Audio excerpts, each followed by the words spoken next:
Donc je m'appelle Julie Morel, je suis artiste et enseignante et j'ai connu la Gaîté Lyrique en 2003-2004 par le biais de l'équipe de Pierre Bongiovanni et Anne Rocchini, donc lors du chantier de préfiguration. On nous a donc proposé de faire le site internet, donc quand je dis on, c'est toute l'équipe d'Incident.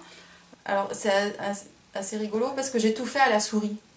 Il y a une espèce de côté très tremblotant et mal fichu qui fait que on a encore cette idée qu'on est dans un endroit qui est praticable mais pas de manière confortable.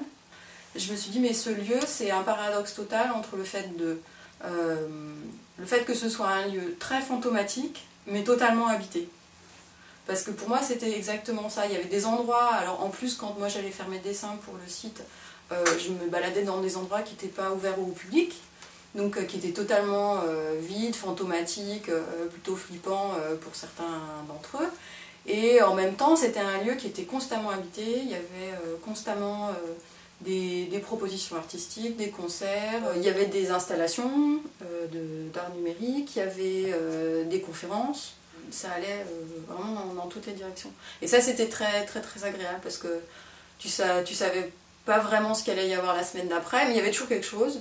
Et en même temps ce qui était intéressant c'est que c'était un lieu en transition et j'avais l'impression que tous les gens qui étaient là finalement et qui étaient en train de... C'était 2003, c'est pas l'émergence des arts numériques mais c'est quand même un peu encore le début.